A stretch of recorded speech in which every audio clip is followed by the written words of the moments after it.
express my gratitude for this opportunity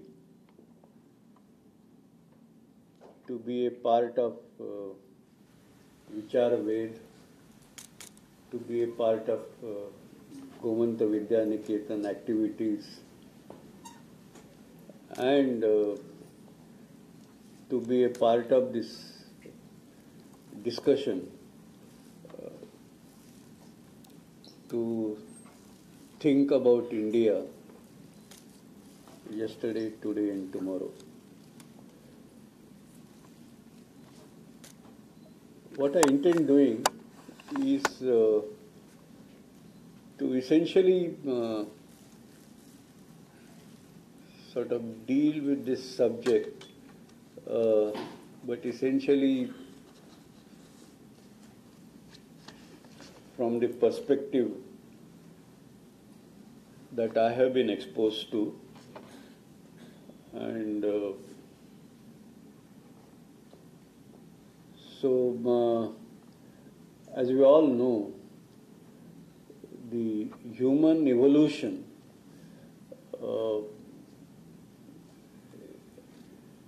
is, in the sense, science has played a very important role in human evolution. You may recognize some things as part of the formal science, some other things not a part of formal science. But the fact remains that what distinguishes humans from other members of animal kingdom is the ability of humans to think at a much higher level compared to what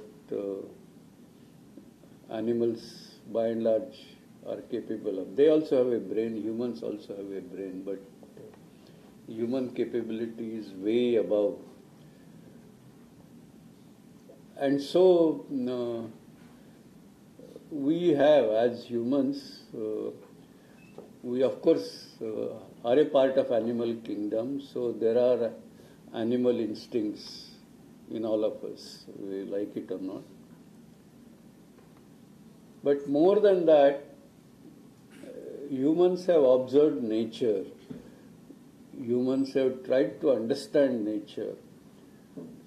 Humans have tried to create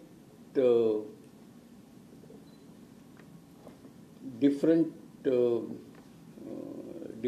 ways of creating comforts, different ways of creating resources, different ways of value addition. Now, these are terms which only humans are capable of. Other animals have not been able to do so.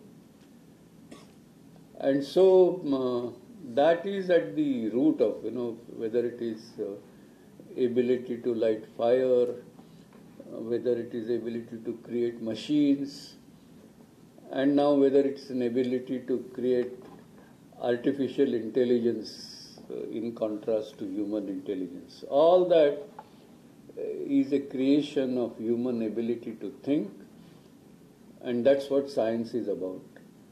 Of course, it's an organized way of doing things, but that is how human capability has increased leaps and bounds over a long period of time. And so science has been there. Part of it may be formal science as we know, and part of it may be sort of, we may not recognize that that's science, but it has acted. And then many times we talk about India had great traditional knowledge. We have a lot of tradition in terms of several things. One of the examples we can see is to look at medicinal plants and treat, or there are traditions from the days of Charaka and Sushruta and all. So what to call as traditional science and what to call as the modern science is another. I don't want to get into that, but the fact is that We are all at this stage because of science, one way or the other. Now, as a civilization, India has had very, very rich civilization, very enlightened thinkers. And so, if you look at till around the year 1700, which is roughly synonymous with agrarian era, India's GDP was the largest compared to any other country in the world. And in fact, the earlier part, there are many countries like United States didn't even exist.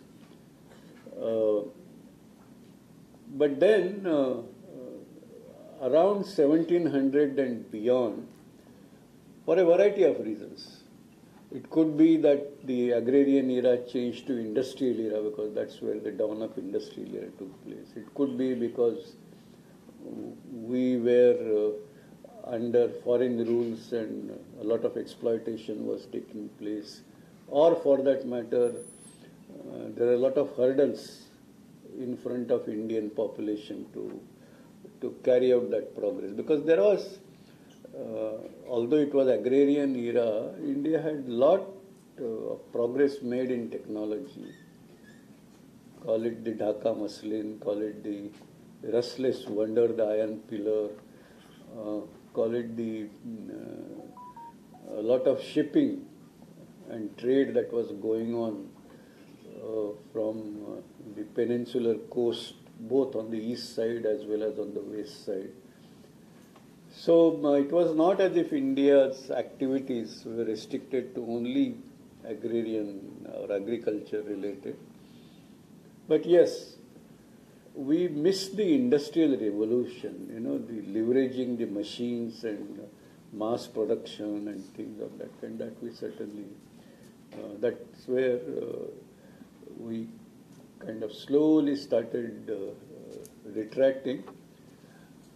And if you trace that history of how the GDP in the country changed in relative terms, relative to the global GDP, it's only in 1947 when India became independent that by that time the relative GDP of the country was very low, just a few percent. And then it has started kind of going up again. And of course, we all know India's economy is progressing quite fast these days. So the point I'm making is India was on the top of the world in agrarian era. We seem to have missed out in the industrial era for a variety of reasons. Now we are in knowledge era. This is just big paradigm change which has already taken place and is taking place. We also know that we are blessed with the demographic dividend, which is not going to last for too long, but right now we have that benefit. So the question is, can India regain its past glory? The economic progress that is taking place, can we take it to a level where India would become number one country? And clearly that can happen essentially on the basis of technology. And I'm talking about technology which is cutting edge technology. I'm talking about technology where you build technology products ahead of other countries. And the answer to that, let me state the answer up front and then I want to sort of debate that with you. The answer to that is yes and no. See, India's economy will grow and we are already in dollar purchase parity term really on the top. But whether, economy being on top, because we are a large population a large population with demographic dividend. Uh, obviously everybody, you have so many youth, everybody is contributing something. So according to me, growth of economy is a natural thing to happen in the current circumstances. But that does not necessarily mean that the quality of life of average Indian is compared, even if you become the top GDP in the world, that doesn't necessarily mean that the quality of life of average Indian would be comparable with the best in the world. And if you want quality of life of average Indian to be comparable with the best in the world, and that's what to me development would mean, one of the important parameters. You can describe development in many ways. Then I would say that we should really target per capita GDP or per capita income, some parameter like that, where we should be the best. And that would mean that our GDP has to go many times over the current leaders like United States or maybe China. And that's a tall order. And we need to certainly fulfill certain requirements to achieve that. And that is what I want to discuss with you. Now, obviously, as I said, this development evolution does take place because of the human intellect and the science that the societies have been pursuing. Look at Indian science. Indian science, and I'm now talking about in the modern science context. So the era of people like Sir C.V. Raman when he was in Calcutta, Satyendranath Bose, J.C. Bose, Meghnad Saha, Mahendralal Sarkar, many people describe that as the golden era of Indian science. Of course, that was the only Nobel Prize for scientific work done in India that India received. But at that time, in that group, there were at least 3 or 4 other people who were at the same level to get a Nobel Prize as Sir C.V. Raman. They didn't get, that's a different story, and that's a separate discussion. You don't see that today, and that's the point we need to recognize. We have great academic institutions, but if you now look at, for example, the ranking of universities, depending on the ranking, you will have Indian universities ranking at different numbers, but none of them are within 100. In fact, in some ranking, none of them are within even 200 or 300. So that's a matter of worry as to why, when the resources were so limited, India was under foreign rule, Indian science could do things at that level. Now we are not able to do that. And there are many reasons, and it's not my intention to sort of spend too much of time on that. But the fact remains that that was the era when, in fact, all of them, or most of the scientists who were at that class, they were actually very active participant in freedom movement, one way or the other. They had that passion. They were doing science to take India forward. it's a very important factor. And then, of course, later on, we all become materialistic. What's my salary? Do I get more salary compared to other? And so on and so forth. Now, let me talk a bit in contradiction of what I said already. Not that things are very bad. In the sense, if you look at the science, technology, innovation indicators, which the Department of Science and Technology puts out every year, and look at things like publications coming out of Indian laboratories,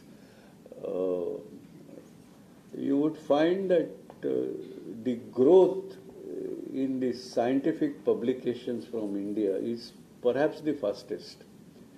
Last 10 years, if you take 10 years, 12 years, the growth of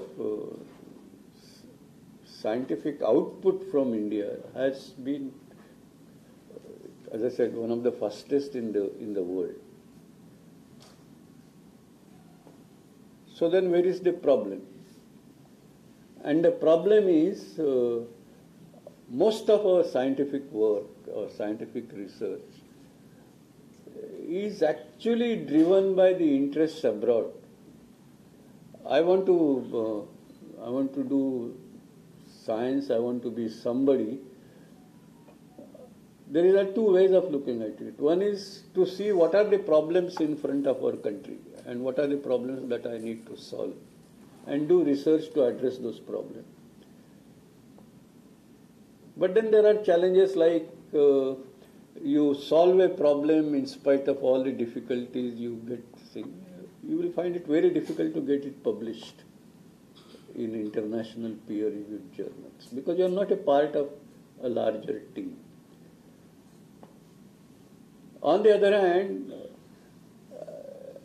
it is very attractive to be a part of somebody's lab abroad, to be a collaborator of some eminent scientist abroad,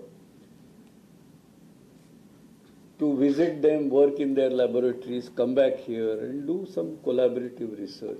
And so obviously we have good publications, good citations.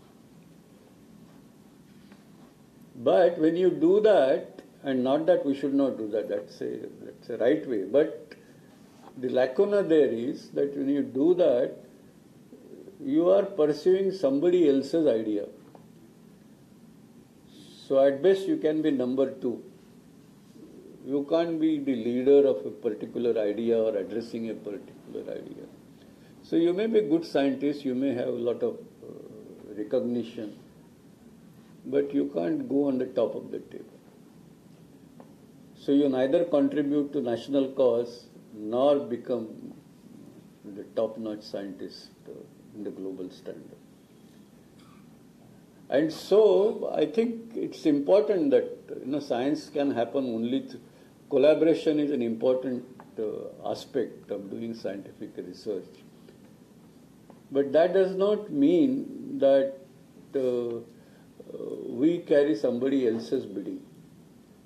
We should be doing research to address our challenges, the problems which are more important to us. And if you do that, maybe initially there will be hurdles in terms of good publication record or something. But India is a large country. We have, creating critical mass in this country is not difficult. And if we create a pool of researchers of that kind, I think it's not difficult for India to go on the top of the table. So the point is, as far as scientific research is concerned, as I say, if you really examine the data, we've been doing quite well. But in terms of being among the top, not sufficient enough. There has been that fundamental challenge. And unless we recognize that and address, this will always be a problem. Now, when you do research you do for, well, one is pushing the knowledge frontiers forward. It's an important aspect of doing research. An important, civilizations have grown because there has been this research, and I'm not talking about research only in science, any kind of research where you push knowledge frontiers forward is an essence of civilizational progress. Now, and that's an important part. Then you don't ask question, you've done research, what the country has gained. What is the contribution to economy? Such questions are actually irrelevant. But at the same time, the new technology which contributes to economy, which contributes to economic growth, value addition, that new technology arises out of new knowledge that you create while you push the knowledge frontiers forward. Now, this is where again a similar problem, as I described in the context of scientific research, arises when you are doing technology. If I am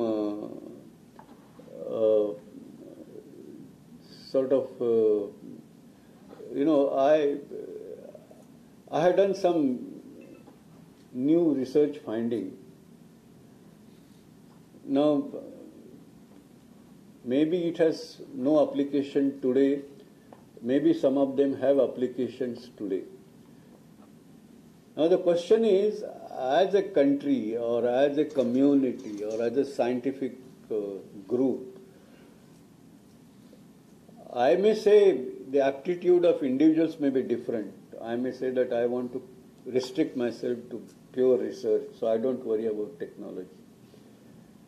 Somebody else will say,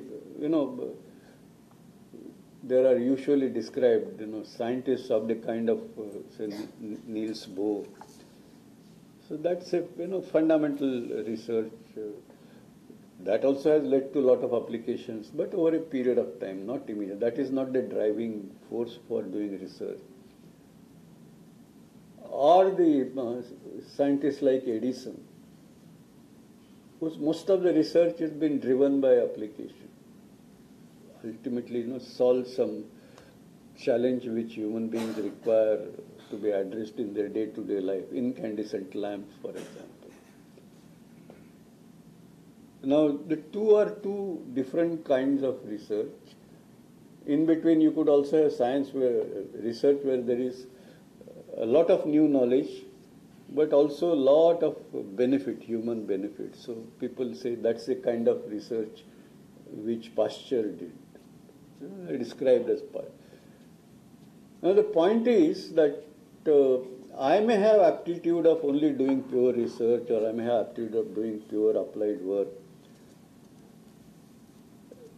But if I say that I will focus on pure research, and if there is an important application that is possible, and that doesn't go forward because I am not interested, and nor anybody else picks it up, in the sense there is no hand-holding, there is no relay. It's possible that I pass it on to somebody, the baton goes to somebody, and you carry on. If you have that ecosystem, then depending on the individual aptitudes, there is a good chance that the scientific research will get translated into application. And when I'm talking about application, see, you can also think about application for which you can utilize existing research, existing knowledge, which is very important. But that doesn't give you the kind of leadership position in the community of, or committee of nations as if you have a new technology which is first time ever out of your research. And this is where I think nations have, the country like India is important. Now, today you look at which are the nations which are on the, which are considered most important, most powerful. You may say, does money makes nation powerful? Perhaps to some extent, yes. But there are countries which are very, very rich, Saudi Arabia, or even there are small nation states. If you look at their per capita income, it's huge. But they are nowhere to be counted in terms of their technological power. And so there is no military strength. And so they don't count in dictating terms in the global politics. Money to some extent, yes, but not yet. On the other hand, countries like United States, and now you are watching the Russia-Ukraine war, country like Russia, economically not very strong,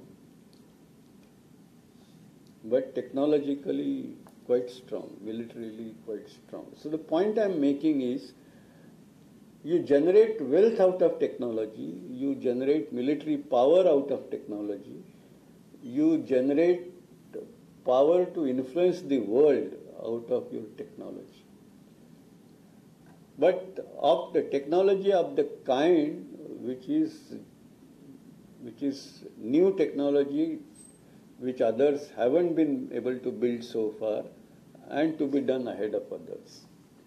And we must need to get an ecosystem where, this translation of new knowledge to new technology takes place all the time. Now, for such a thing to happen, we again need to, think about it. This is actually a cultural problem. We have a lot of things in our society, or maybe I would say in our genes, where we put ourselves in silos. I am different than the others. So the question is, moment somebody else who is not like me, if that person creates some new idea, I should start and collaborate with him, but I would go and pull his legs. Now, in such an environment, you can't have a group or a society or a country reaching the top of the table. So I think these are some of the issues that we need to address. So this is the second point, that we must go through a socio-cultural transformation to be able to translate good science that is being done into good technology ahead of others, and leverage that technology for economic growth. Let's take it a step further. Now, economic progress, for example, you don't necessarily require the top-notch technology for economic progress. So I call it the so-called development driven by principles of economics, development driven by finance. Now, I think it makes perfect sense that I look at what are all the resources I have and look at where I'll get better price for those resources and simply do a barter deal or market those resources. And we've been doing that for time immemorial, whether it is agricultural products, whether it's natural resources or whatever. You don't really require too much of science and technique. Of course, you require some bit of rudimentary science, but something which is known for ages. And but there are conditions where certainly economy will grow. But it doesn't lead to improvement or strengthening the human capability, the society becoming, getting commanding position in the world, dominant position to sort of dictate them. It will be like, I describe that more as a transactional mindset. which will be always there. The transactional mindset is something you cannot avoid. But it doesn't take you very far. At the next level, I would say you can talk about development or progress driven by technology. So we have a lot of young people, they get trained, so they design new things, new projects, or you come to know about new procedures. You can become good professional, engineer, doctor, architect, what have you. And you contribute to the society. And this is at the next level compared to just dealing with kind of raw material export. Now it still does not allow you to sort of turn the balance of trade in your favor in the context of the new products. New products meaning from raw material export to technology product, and from technology product to knowledge product. This is the transition which is taking place. It still doesn't allow you. But at home, you can certainly say whatever we are doing is state of art, world class, because we have group of potential. And that, I think, situation India has arrived. We have the best of doctors, we have the best of engineers. We can always claim many things which are on par with the world. But when you ask that, is that the first time you have done compared to anybody else in the world? Or whatever you have done may be best in the world or comparable with the best in the world, but others have already done it earlier. And you will find most of the things are of that latter kind. So there is progress, but not good enough.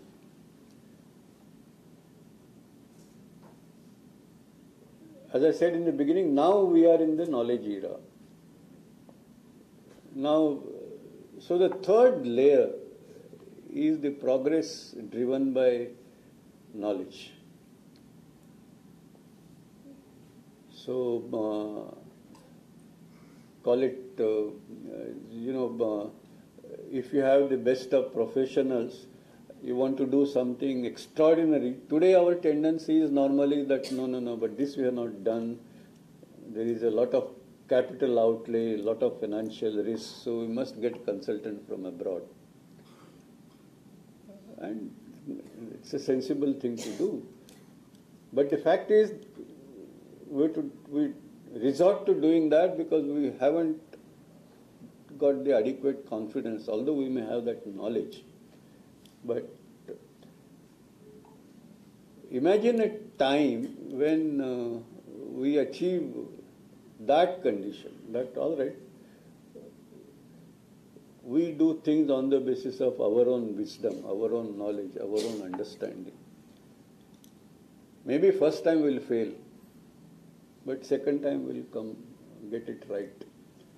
And do something, as I said, differently compared to what others do. And that, if you get into that, then you can certainly create products which you can export. And I'll give you a simple example. So you take all high-tech products which are taking place within the country. That's something. Atomic energy is one, space is another, the missile program of defense is another. Now in these areas, India was forced to do this because nobody will share that technology with you. Now, it has taken time. Others may have done it in 5 years, we might have taken 20 years. It has taken that time. But the fact is, today we do things better, we do things cheaper. All high-tech things that happen, whether it is Mangalyaan, Chandrayaan, building a nuclear reactor, building a missile, satellite interceptor, all these things have happened in the country. And they have happened at much, much lower cost. BrahMos today is supposed to be one of the most powerful missile in the world. Now, this is what I call knowledge-driven products. And these are products. Now, it has taken time for us to get into export market in a big way, but that also is started happening. And that should happen in all areas, and that should happen in a large scale. And that is where then you get that power. You become a powerful country in terms of earning capability, dominating trade. You become a powerful country in terms of military capability, and you become a powerful country to, I wouldn't say dictate, but at least shape the world as it emerges. So the so-called Vishwa Guru, if you want to dream India to be, then that is what we should take the science and technology to. And if you do that, surely this would happen. Now, I'm not putting a timetable that whether it will happen by 2047 when India will be 100 or a little later or a little earlier. That's a matter of how things are organized. But at least I want to propose that that should be our aim. Simply becoming the top economy in the world is in that context, a very low aim.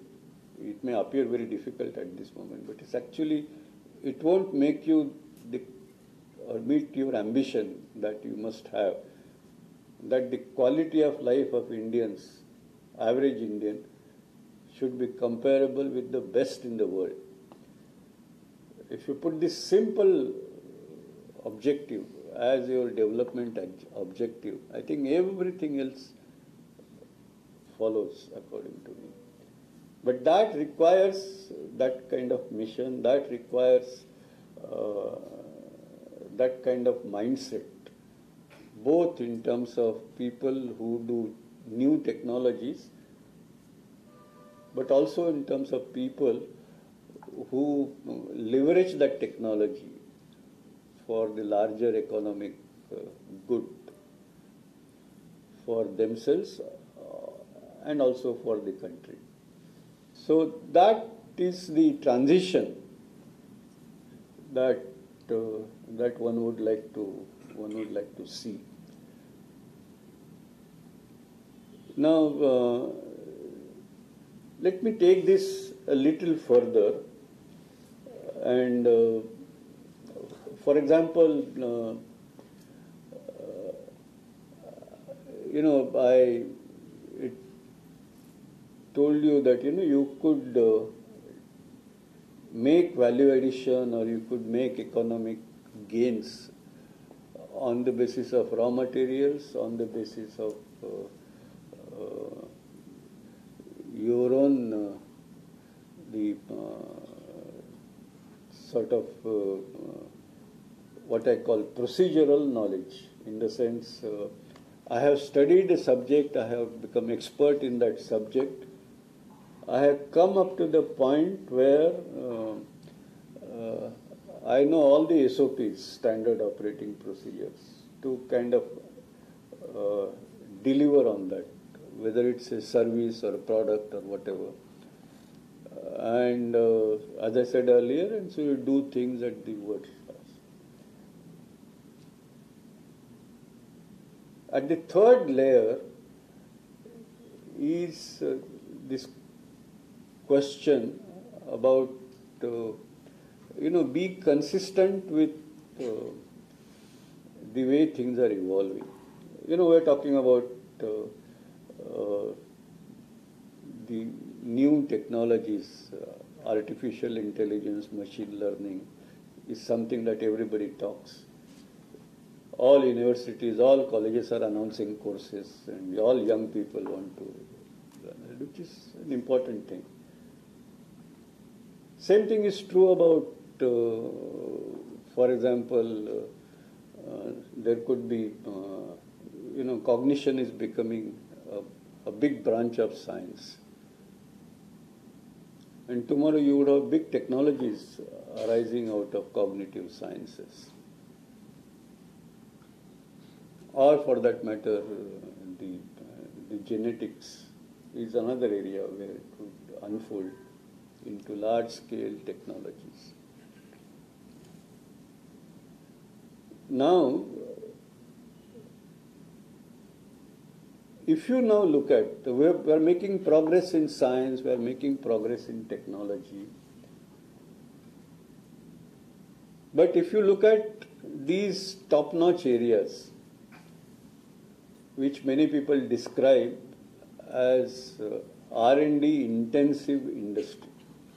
See, earlier you had technologies and you get technology from somewhere and make product and put it in the market. After some years you find that something more competitive has come in the market, so you go and get another technology and you carry on. And as I told you, that does not give you the leadership position. So now you say, okay, I will have in-house R&D because that will make sure that I remain competitive, my business remains competitive. And if I do R&D at the cutting edge, globally competitive R&D, then I'll make sure that the technologies, new or old or that I'm practicing will remain at the best level possible, and my business will remain competitive.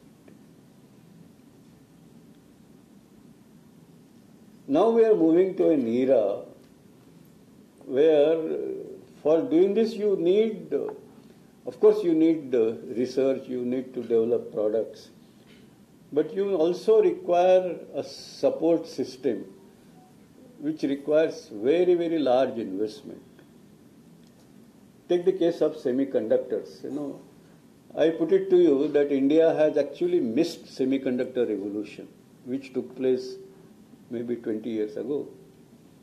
We completely missed it. Why? In terms of science, I think material science is a very strong area of Indian science. And they can explain to you almost everything on a, as it is happening, as some development is taking place anywhere in the world, there will be an Indian scientist who would be doing that, pursuing that, and they will explain that. So that knowledge about that was never a problem. But we missed semiconductor revolution. Because you want to do any product in semiconductor, you require a fab. And such fabs involve billions of dollars of investment. Who would make that investment? Industry would feel government should do, government would feel what is the, on what basis we'll do, what is the basis for government to carry out that investment. And today there is so much of distrust between business and government. So such investment, it has not taken place in India. Only now again people are talking about. Now all these new areas which I am mentioning to you, they will require such platforms. They will require such large investments. What is the chance of that investment taking place in the country? Now that will not happen unless our thinking is in the right place. So the R&D intensive industry to take shape, it requires some additional conditions. It's not just the ecosystem which I mentioned earlier, but more than that, those conditions must get fulfilled.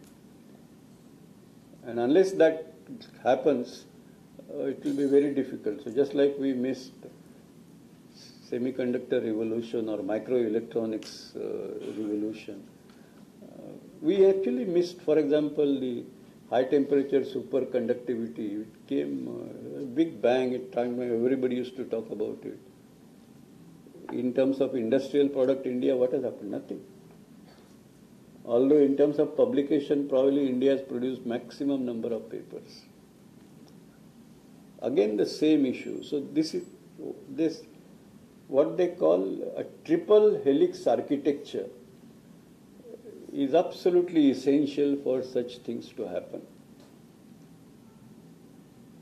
The triple helix architecture, the three elements are, of course, R&D is fundamentally important.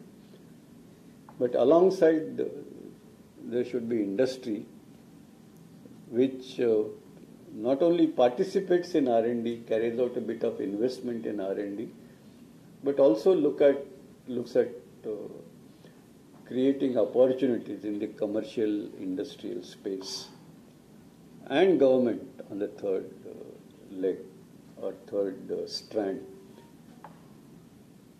where in addition to complementary investment, because industry investment by itself is unlikely to be sufficient. These are usually very large investments to be put in upfront when you don't know. So industry won't put all investment unless they know that the government is backing it up, and backing it up in the true sense, not just lip service.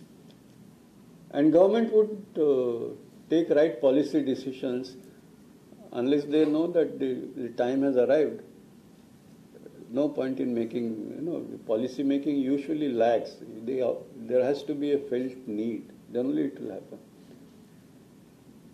And more than that, government has to, or public has to make investments.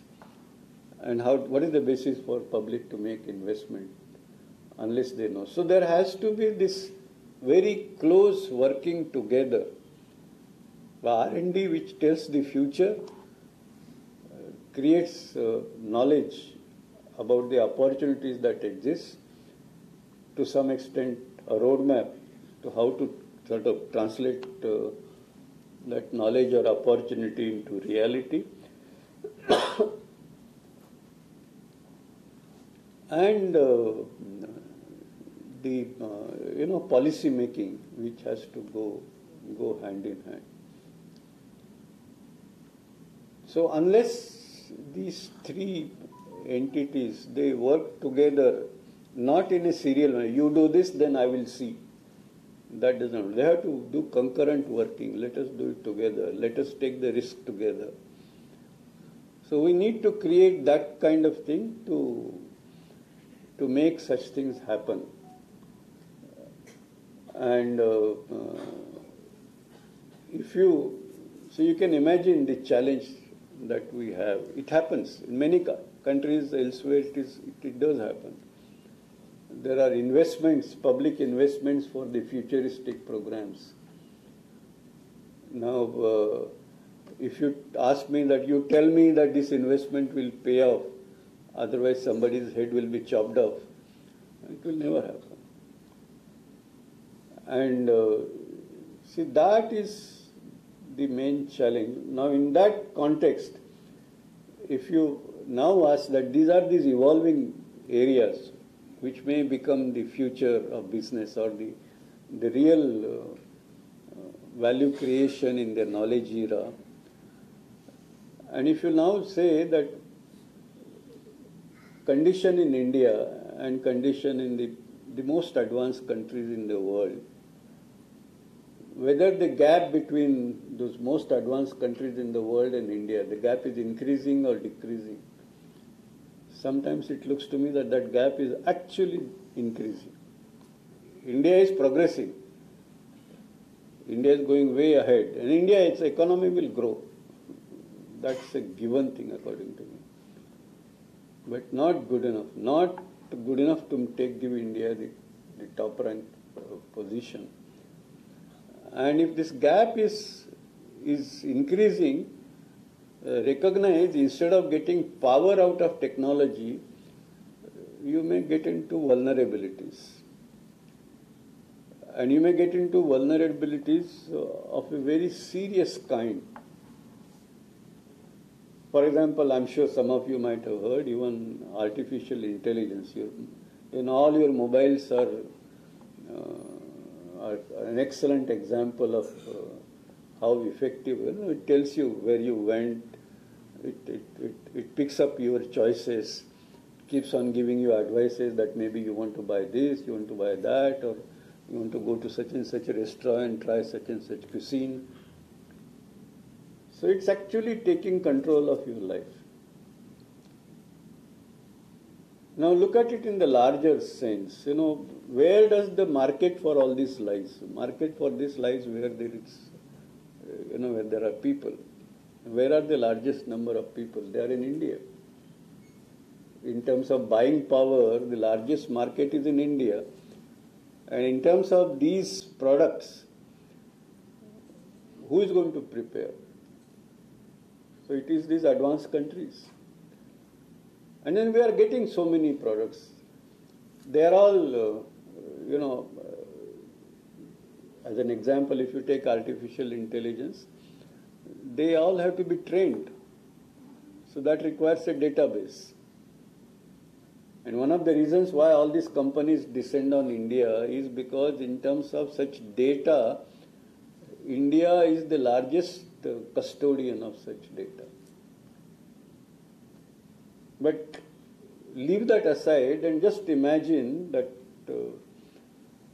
a product is trained on a Western society or an African society or South American society. And then you deploy that product here. And you will find that it's giving all the answers. But those answers will have a bias because it is trained like that. We all are social animals. We deal with a particular thing or we develop capabilities based on what we learn from our surroundings. So even AI products, if they are trained on something, they will come with a bias. So you can actually, you could create a clash of cultures of a different kind, very different kind. So this is the simplest and the smallest kind of vulnerability that can arise. It could also be that I can decapacitate, I may have a lot of fighter planes and missiles and things like that. But if I have proper technology, I can decapacitate that. You may have things, they will just be there sitting ducks. So one has to be very, very conscious about being in the race, being in the forefront, and to ensure that we don't become vulnerable. In the days of East India Company, it was very easy for them to gain control of a large country like India, just like that. That also, if you think of it, because they obviously came with better technology and of course manipulated human beings. So if you have technology differential and greater ability to manipulate human beings, you can overpower. Why do you require large armies and things like that? So it is, it's not just the question of being on the to make sure that, because looking at these things purely from economic lens would be very, very short-sighted. And I think we must organize our growth in scientific capability. We must organize our ecosystem where you can carry out the translation. And we must organize a very competent, robust triple helix architecture involving government, industry, academia, all working together. Today, of course, for example, between academia and industry, things are, I would say, shade better than what they were earlier, but not good enough.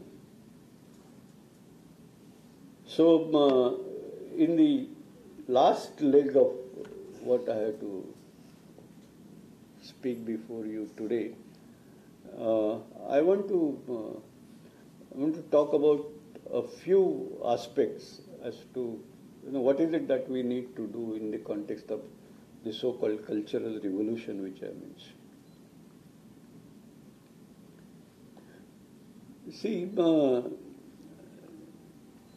I have a cartoon. Whenever I talk with a PowerPoint presentation,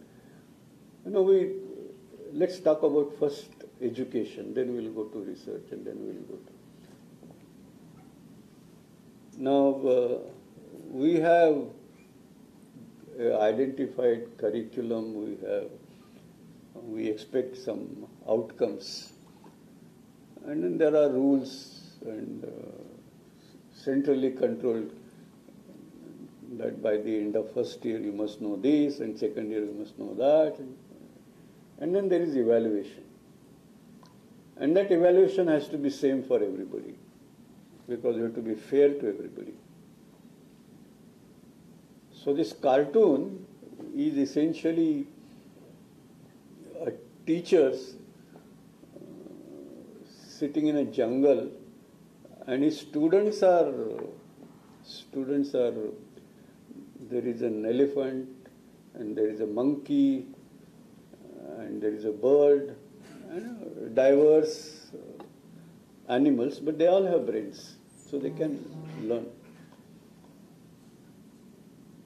And then the teacher says, I must give you a common test. So there is a tree, climb up. Now how is it possible? A monkey can climb just like that. An elephant cannot. It doesn't mean that monkey is more competent than elephant. But we have created a system like that. We talk about diversity. It's such a buzzword now. In nature, we must preserve diversity.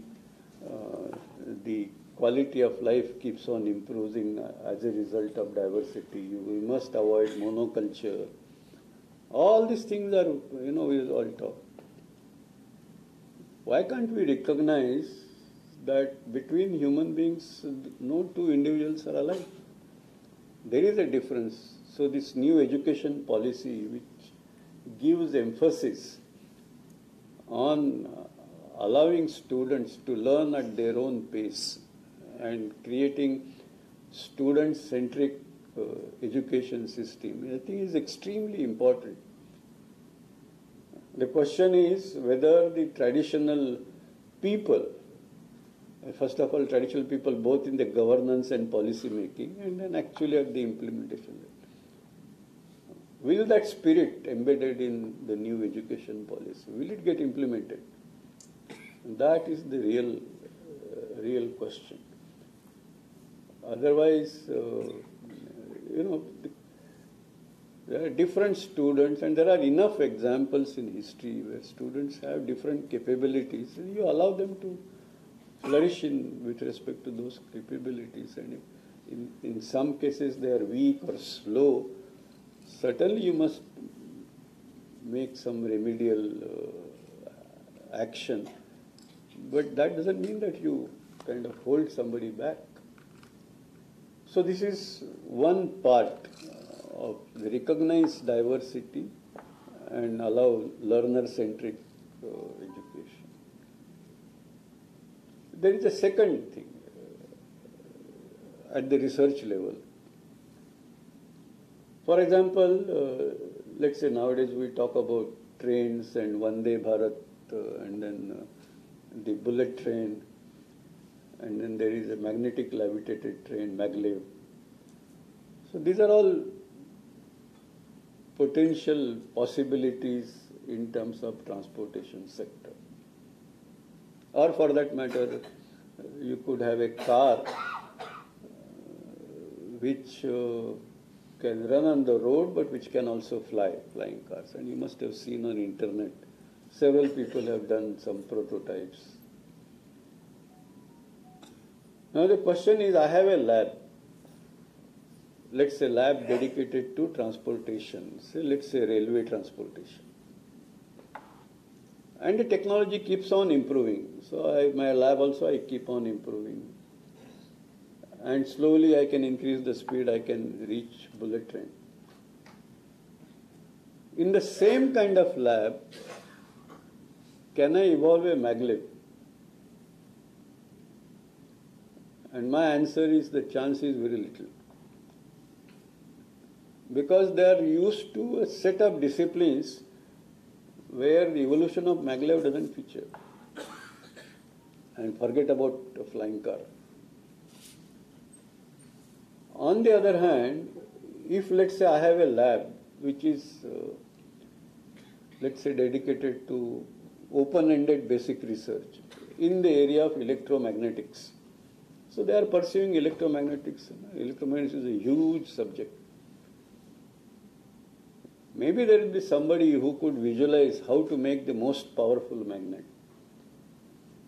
Maybe somebody would visualize how to stabilize a magnetic field or how to make sure that I have my flux lines right. Solve all the electromagnetic equations. And the chance of a maglev emerging from there is actually higher than a traditional transportation development lab. Because we are talking about the so-called inflection point. So this is, can this happen in our country? Our research labs, they will say, no, we are all pure researchers. ये सब technology का काम है. And a technology lab will say, this is something we have never done. So what do we need to do? I think we need to alter the value system in our labs. Align the value system in terms of, that goes in recognition of individuals' contribution. Align that with the institutional objectives. And not standard thing that if I publish 10 papers, I am better than somebody who has published 8 papers. That's what is happening now. Or I have been teaching for 10 years, so I am better than somebody who has been teaching for 5 years. Because we say that's an equitable way, democratic way. And in this way, you can never achieve these objectives. So I think we need to correct that value system. Finally, in the industry translation end, today there is a common refrain.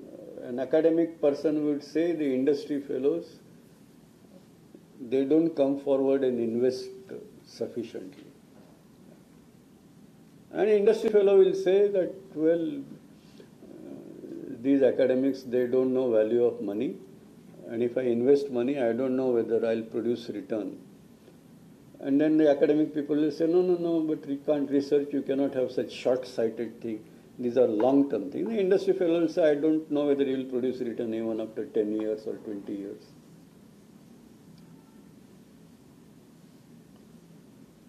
Now, the question is, how do you make these different minds come together, meet, and develop mutual confidence, mutual respect?